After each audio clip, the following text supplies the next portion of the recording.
Picture this. It's the dead of winter, your car is caked in ice, and your battery meter is dropping faster than the temperature. Across the street, someone fuels up with ease in minutes while you're still counting down the minutes at a charging station. But the next day, as gas prices spike and new emissions rules hit the headlines, you wonder, did you pick the right car for the future? This isn't just a question of style or taste. It's about money, technology, the environment, and the way you live your life. Welcome to the new battleground. Electric cars versus hybrids. The next car you buy could shape your finances and daily freedom for years to come. So, which path wins, pure electric or hybrid? And what do you risk by choosing wrong in 2025? To answer that, let's rewind the story of these two cutting-edge automotive titans and see how we got here. For most of automotive history, there was one champion, gasoline. It powered our cities, shaped the economy, and created a global oil juggernaut. But that dominance is crumbling, fast. In the late 19th century, electric cars actually outnumbered gasoline models in the US. They were smooth, silent, and, crucially, clean. Yet, the discovery of cheap oil and the beast called the Ford Model T changed everything. Gas soon became king, and electric cars faded into the background, just a dream for science fairs and tinkerers. Then, beginning in the 1970s and accelerating into the 90s, two new forces re-emerged, the hybrid, and soon after, the modern electric vehicle. Their rise wasn't just about technology, it was about survival. Smog-blanketed cities, oil crises spooked economies, and nations started slapping fines on polluters. In Japan, engineers dreamed up a solution, the hybrid. Enter the Toyota Prius in 1997, a car that didn't just sip gasoline, it sipped it politely, using a little electric magic to stretch every drop. Fast forward to today, the Prius has become a global icon, taxi drivers' favorite, and suburban staple. Hybrids have saved drivers thousands at the pump and have given automakers a stepping stone to a cleaner future. But then, seemingly overnight, things changed again. Lithium-ion batteries arrived, offering more energy in a smaller package. A bold newcomer, Tesla, blasted onto the scene, shattering perceptions that electric cars were slow, boring, and impractical. Suddenly, the electric vehicle wasn't just for eco-warriors, it was sexy, fast, and most importantly, increasingly within reach for regular drivers. Now in 2025, every major car maker, Ford, GM, Toyota, Volkswagen, is racing to outdo the others in the electric arms race. Politicians from Oslo to Washington are making bold promises, phasing out the sale of new gas-powered cars within a decade, rolling out billions in subsidies, and funding sprawling networks of public chargers. The stakes? Nothing less than the fate of trillions of dollars in industry, millions of jobs, and the air we breathe. But while headlines shout about the electric revolution, the real story is more complicated. We live in a world of extremes, searing summers, bitter cold snaps, sprawling cities, and sparsely populated countryside. For every Tesla Model Y silently gliding through a downtown core, there's a Ford F-150 hybrid hauling gear across a frozen prairie. And for every early adopter, there's someone calculating, is now the time to leap into full electric, or does a hybrid make more sense for my life? Let's break down the main differences and see why this isn't an easy decision. First, let's talk range. For many drivers, nothing matters more. Imagine a 2025 Ford F-150 hybrid, up to 704 miles on a single tank. That's enough to drive from Edmonton to Vancouver without refueling. By contrast, even some of the latest full electrics still max out under 350 miles per charge. For road trippers, commercial fleets, and people who live far from fast chargers, that's a massive difference. Then, there's the question of time. Topping up at a gas station takes 5 minutes. At a charging station, especially in cold weather, 20 to 40 minutes is common, sometimes longer. For city dwellers with home chargers, this might not matter. But on a snowy night, with a dying battery and no charger in sight, that's stress no one wants. As the U.S. Department of Energy reports, electric vehicles can lose up to 41% of their range in freezing temperatures. That can mean the difference between making your destination and being stranded, especially outside urban areas. This is why taxi fleets, couriers, and people who drive for a living often stick with hybrids. They just work, no matter the weather or distance. One cab driver put it this way, "My Prius can hit 600 miles easy, and I don't worry about the cold. I go days between fill-ups." Of course, hybrids aren't just about range. Their secret sauce is flexibility. Plug-in hybrid electric vehicles, PHEVs, can operate as pure electrics for short trips, like city commutes, then switch to gasoline for long journeys. This dual nature is why so many buyers, especially those in places like Canada, still see hybrids as the safest bet. But electrics too have their chorus of devoted fans. Why? For starters, operating costs. Charging an EV at home is dirt cheap compared to filling up at the pump. Maintenance? With no oil changes, no spark plugs, no timing belts, and far fewer moving parts, EVs need less servicing. As one former EV owner recalls, "The only time I saw a mechanic was for tires and windshield wiper fluid." And then there's the driving experience. Electric cars are whisper quiet, giving you space to actually hear your tunes or talk with friends. And the instant torque? It's addictive. Press the pedal, and you launch. There's no waiting for gears to churn. Some EVs now out-accelerate sports cars costing 3 times as much. Over the past decade, EV design has evolved at warp speed. Massive screens, over-the-air updates, and features like powering your home during a blackout. These are now selling points. In the Ford F-150 Lightning, you can even run your house for days if the grid goes down. This isn't just transport, it's a rolling battery, a gadget lover's dream. But let's zoom out to the planet. The environmental story here is dramatic.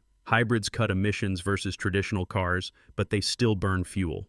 EVs, once built, emit nothing at the tailpipe. If you charge with clean electricity, your carbon footprint can drop to near zero. In cities like Oslo, where over 80% of new car sales are now battery electric, air quality is improving and city centers are quieter than ever. This is why European Union policies now demand a 55% cut in car emissions by 2030, with a total ban on new combustion cars by 2035. Still, electrics aren't perfect heroes. Building the batteries takes energy and raw materials, lithium, cobalt, nickel, sometimes from controversial sources. The world's mining supply chains are under strain, and environmental groups raise alarms about impacts on land and water. Governments and automakers are scrambling to create more ethical, circular supply chains. But there are no easy answers. What about costs? A big shocker. The price of new EVs has dropped fast, from $67,000 in 2023 to about $52,000 in early 2025, thanks in part to cheaper batteries and intense competition. In the US, federal incentives plus local perks can take thousands off the sticker price. Battery costs, once the Achilles heel of EVs, are sliding closer to the holy grail, $75 per kilowatt hour. Dr. Venkat Viswanathan of Carnegie Mellon notes, "That's the threshold where EVs become as affordable, upfront, as gasoline cars." But it's still not a level playing field everywhere. In China, public charging infrastructure is everywhere, nearly 2 million chargers, half the world's total. In parts of the US or rural Canada, finding a fast charger can mean a 30-mile detour, if you're lucky. This patchwork rollout is a major obstacle for many would-be EV drivers. As Bloomberg NEF's Colin McCarricker says, you can't sell the EV dream without the infrastructure to back it up. Innovations are coming fast. CATL's new M3P battery boosts range by up to 20% without controversial nickel or cobalt. Solid-state batteries promising double the density in 600 miles on a charge are set to debut in cars by 2027. Wireless charging, already reaching 90% efficiency, may soon let you simply park and power up, no cables required. And vehicle-to-grid tech could mean your EV powers your home, or even sells energy back to the grid. Yet for all the shiny breakthroughs, some obstacles linger. Cold weather remains a major challenge for EVs. Even the best batteries today lose range in freezing temperatures, sometimes as much as 40%. For those in northern climates, that's simply a deal breaker, unless battery tech makes another leap. And then there's the debate over resale and long-term value. Hybrids, proven over decades, hold their value well. EV depreciation is improving, especially for brands like Tesla or high-demand models. But the market is new enough that surprises remain. And there's the dreaded battery replacement. While most EV batteries last over 150,000 miles, a failure out of warranty can cost thousands. Though rare, it's an anxiety few can ignore. No wonder, then, that automakers hedge their bets. GM, Volvo, and others are racing to fully electrify, vowing to end gas car production by 2035-2040. Fleet operators test both types. Governments pile on incentives, but also adjust policies year by year, creating uncertainty for buyers. So, with all these competing technologies, policies, and promises, how can any one driver make the right choice? It's not just about the planet or the price. It's about how you live, where you travel, and how much risk you're willing to tolerate. Right now, it feels like the ground is shifting under our wheels. Will the next breakthrough battery finally end range anxiety for all? Will winter-proof EVs become the new normal? Or will hybrids, with their old-school reliability, still rule the roads outside the city? The future of driving is up for grabs. But before you bet your cash and your freedom on your next car, let's dig into what's really changing, how new tech may swing the odds, and who stands to win or lose as the great automotive transition accelerates. As we move beyond the current crossroads of hybrids and full electrics, the real race is just beginning. A race not only between technologies, but between entire visions of the automotive future. If you think the choice is merely about which car to buy next, think bigger. What happens in the next 5 to 10 years will shape which companies thrive, which countries seize technological leadership, and, ultimately, what daily life feels like for millions of drivers around the world. So, what will the world of driving actually look like in the coming decade? Let's dive into the possibilities, the risks, and the massive opportunities poised to rock the car industry. First, let's talk about the raw power of innovation in batteries. Solid-state technology is the holy grail everyone's chasing. Imagine cars that go 600 miles on a single charge, more than most gas tanks, and recharge in the time it takes to grab a coffee. Industry legend Sandy Munro calls this a game changer, and he's not alone. Multiple automakers from Toyota to BMW are rushing to make solid-state the new normal by 2027. If they succeed, full electrics could leapfrog hybrids overnight. No more range anxiety, even in a frigid Canadian winter. But it's not just about range. Solid-state batteries are also much safer, far less prone to overheating and fires. And with the addition of new elements like manganese and zinc, as CATL's latest M3P batteries prove, energy density and longevity can be pushed even further, without the ethical and geopolitical baggage of nickel or cobalt mining. That could mean both cheaper cars and a faster path to mass adoption. It's tech with the power to disrupt not only gasoline, but even the early generations of electric cars themselves. Charging, too, is changing at warp speed. Not long ago, the main EV anxiety was the hunt for a plug. But as of early 2025, there are over 3 million public charging points worldwide, and it's not just Tesla's superchargers anymore. China alone counts for nearly 60% of these, but Europe and North America are catching up, fueled by government mandates and hefty investments. Wireless charging, once a science fiction dream, is hitting the real world. Imagine driving home, parking, and your car simply starts charging. No cables, no fuss. Witricity and other companies promise up to 11 kilowatts of power, enough to fully charge most EVs overnight while you sleep. And for those worried about the grid, a quiet revolution is already underway. Vehicle-to-grid technology, or V2G. Your car isn't just a mode of transport, it's a mini power plant. During peak demand, EVs can feed electricity back, potentially earning you money. This isn't just good for the environment, it's good for your wallet. But the road ahead isn't all smooth. As the world pivots to electricity, the global supply chain will face unprecedented strain. Battery-grade lithium, manganese, rare earths, demand is set to soar, and with it, new risks of shortages, price spikes, and even environmental damage from mining. Remember, for every EV sold, there's a complex web of extraction and logistics, often stretching from Australian mines, through Chinese refineries, to factories in Germany or Detroit. Any disruption could hit prices and slow down production. There are also massive social and economic ripples. As full EVs become mainstream, traditional auto industry jobs, those tied to building engines, exhausts, transmissions, face extinction. At the same time, new opportunities are popping up in battery engineering, software, and grid management. The transition will be bumpy, and entire communities may need support and retraining. It's a textbook case of creative destruction, one era giving way to another, with winners and losers. Regulation is another wild card. Europe's Fit for 55 package mandates a dramatic cut in car emissions, 55% by 2030, and new gasoline cars are slated for extinction by 2035. Several automakers, from GM to Volvo, have declared that internal combustion is on death row, with plans to go fully electric by 2035-2040. In the US, the Biden administration is betting big, aiming for half of all new car sales to be electric by the end of this decade. But what happens if subsidies dry up or politics shift? That could make the transition more painful or even create a hybrid renaissance for drivers who want flexibility amid uncertainty. Let's not forget the consumer. Prices are dropping fast. Average EV prices in the U.S. plunged from $67,000 in 2023 to $52,000 in early 2025. Increased competition means more options, from tiny city runabouts to beefy electric pickups like the Ford F-150 Lightning, which, by the way, can double as a backup generator for your house during a blackout. Owning an EV isn't just about getting from point A to B, it's about energy independence and resilience. But are full electrics truly for everyone? Not yet. For rural drivers, people without easy home charging, and those facing harsh winters, hybrids remain the practical choice. As one taxi driver in Toronto put it, "You don't earn money while you're charging." For long-haul drivers or anyone with unpredictable travel needs, the convenience of a hybrid's range is still unbeatable. Still, the tide is moving. In Norway, over 80% of new cars sold in 2024 are battery electric, thanks to smart policies and relentless infrastructure rollout. Battery costs are tumbling, and new models are hitting the streets at every price point. The momentum is unmistakable. So what's the bottom line for you, the buyer, the driver, the future owner? How do you make sense of this whirlwind of change?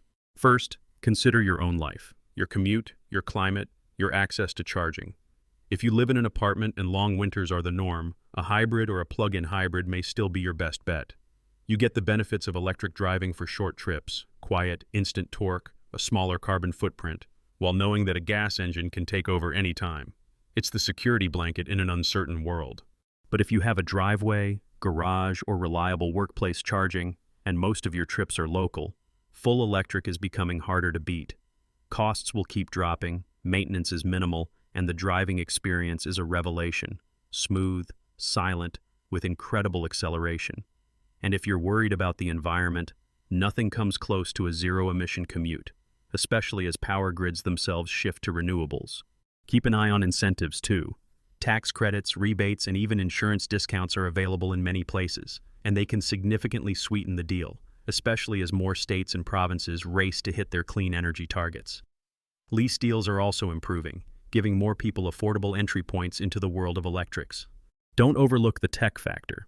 Modern EVs are at the forefront of automotive innovation, from over-the-air software updates to futuristic dashboards and even the ability to power your home. If you're a gadget lover or just want the safest, most connected ride, going electric is a taste of tomorrow, today. For many, the financial math is compelling. While EVs still cost more upfront, that gap is shrinking fast.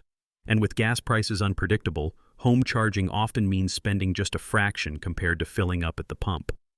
Experts project that as battery costs fall below $75 per kilowatt hour, a tipping point likely within a few years, EVs and traditional cars will reach price parity. Maintenance costs tip the scales even further. Oil changes, spark plugs, exhaust repairs, gone. EVs are famously low maintenance, often needing little more than tire rotations and windshield washer fluid refills. But above all, stay flexible. The industry is changing at a dizzying pace. New battery breakthroughs, policy updates, and unexpected market swings can tilt the landscape in a matter of months. The car you buy today may hold value not only as a vehicle, but as a mobile battery, a power source, and a piece of a rapidly evolving energy puzzle. Some argue the real winners will be those who adapt fastest, manufacturers who pivot to electrics, countries that secure battery supply chains, and drivers who tap into incentives and emerging tech.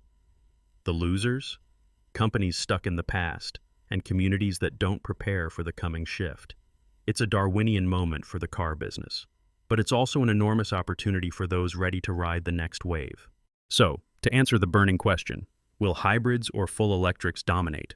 The honest truth, at least for the next 5-10 years, is that both will play crucial roles. Hybrids will be the practical bridge for millions living outside the reach of robust charging networks, in frigid climates, or with unpredictable travel needs. Full electrics, however, will increasingly take center stage, especially as battery breakthroughs make range and charging times a non-issue, and as stricter emission standards close the door on gasoline. By 2030, expect hybrids to be the savvy choice for the flexibility-minded, but full electrics to be the main event in cities, suburbs, and, thanks to better batteries, even rural highways. The transition won't be smooth, and there will be bumps along the way. but the direction is clear and momentum is unstoppable. Now here's the secret the industry rarely talks about. Your next car may outlive its intended purpose. As vehicle-to-grid and battery reuse mature, today's EV could someday heat your home during a blizzard, keep your fridge running in a blackout, or even supply power to remote communities. You're not just buying a car, you're buying a piece of the future energy infrastructure. So what should you do next? Start researching local incentives and charging options. Test drive both hybrids and full electrics. The experience alone may surprise you. Ask about solid-state battery timelines at your dealership. Consider your daily routine and where the gaps might be, not just now, but in 5 or 10 years. Talk to friends and family who drive electrics or hybrids, and keep a close eye on how new models and breakthroughs might change the equation for you personally. If you found this deep dive useful or eye-opening, hit that like button and subscribe for more untold stories behind the cars of the future. And drop a comment. What's your biggest hope or concern about the coming electric revolution?